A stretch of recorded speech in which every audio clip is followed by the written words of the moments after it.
नमस्ते दोस्तों, एक बार फिर से मेरे चैनल अनपैरेलल हिमालय में। दोस्तों, दशहरे की बहुत बहुत शुभकामनाएं। हर एक राज्य में, हर एक छोटे छोटे शहरों में और बाज़ारों में रामलीला की बड़ी धूम है। रामलीला, राम चंद्र जी, भगवान श्री राम की पूरे जीवन की लीला हम दिखाते हैं। उसमें हम उनको दिखाते हैं एक आदर्शवादी पुत्र। उसमें दिखाते हैं हम भ्रातृ प्रेम। उसमें दिखाते हैं हम पुत्र प्रेम। कैसे एक भगवान रूपी मनुष्य ने अपने जीवन में क्या क्या स्ट्रगल किए, क्या दुख देखे, कैसे उन्होंने 14 साल का वनवास निकाला। कई सारे ऐसे दुष्कर्मी लोग थे जिनको हम राक्षस कहते हैं, उनका उन्होंने वध किया। और अंत में जो सबसे बड़ा राक्षस था, रावण, बल्कि वो भी बड़ा बुद्धिमान था, परंतु देखो समय का फेर होता है, बुद्धिमत्ता हीन हो गई और कहीं ना कहीं ऐसे दुष्कर्म किए कि जिसकी वजह से उनका वध हुआ। तो राम नाम की लूट है, लूट सके तो लूट, अंत समय पछताओगे जब प्राण जाएंगे छूट।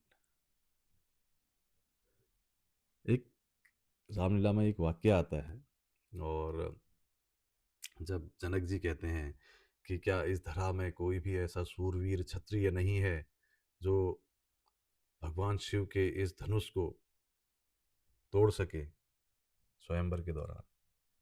देखो, इतनी सी बात कही, ललकारा था राजा जनक ने, चैलेंज दिया था। और वहीं पे लक्ष्मण जी को बिल्कुल ऐसा क्रोध आया कि कहीं जनक जसु अनुचित बानी, कुल को दाग लगाता भैया मोरे, कुल को दाग लगाता है। मतलब जो आक्रोश था, जो रोष था, इस पूरे ब्रह्मांड को कंदुक कंदुक ऐसे उठाऊं गेंद की तरह और उसको पूरा पलट दूं। तो इस तरह का रोष था सिर्फ इतना कहने पे। मेरा ये कहना है कि समाज में हम ये सारी चीजें दिखा रहे हैं, क्या समाज के वो वर्ग या वो तत्व जो कि आज भी रावण बने बैठे हैं।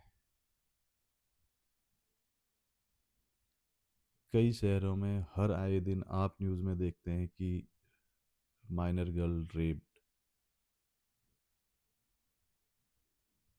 तो मेरा ये कहना है, अभी रिसेंटली हल्द्वानी में भी प्रोटेस्ट ये चल रहा था, है ना, नन्ही परी के बारे में। तो उन रावण को कौन, या उन राक्षसों को कौन मारेगा?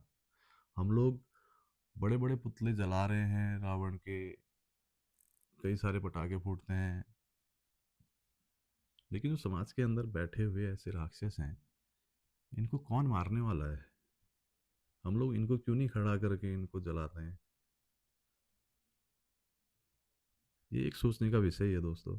रामलीलाओं का मंचन हो रहा है, हम लोग ठीक है, पूरी एक राम की जर्नी दिखा रहे हैं, लेकिन क्या वो मैसेज समाज में जा रहा है? क्या उसका प्रभाव पड़ रहा है? Irrespective of any religion, any caste. क्योंकि राम का जो पूरा जीवन रहा है वो एक आदर्श का प्रतीक रहा है। उसमें एक सीख मिली है कि कैसे एक भगवान रूपी मनुष्य ने क्या क्या कष्ट सहे, कैसे उन्होंने पार किया जीवन, और कैसे दानवों का विनाश किया। तो उससे प्रेरित होके कहीं ना कहीं ऐसा एक सिस्टम होना चाहिए कि जहाँ पे इस तरह से वध हो उन रावणों का, उन राक्षसों का, जो ऐसे गलत काम करते हैं। दोस्तों, यही मेरा संदेश है कि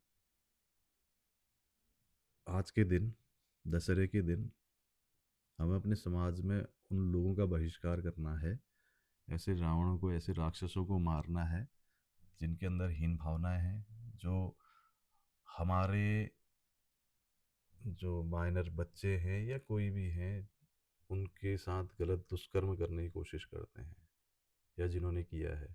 उनके लिए ना जेलों की सलाखें होनी चाहिए, ना कुछ ऐसा होना चाहिए, सिर्फ वध होना चाहिए।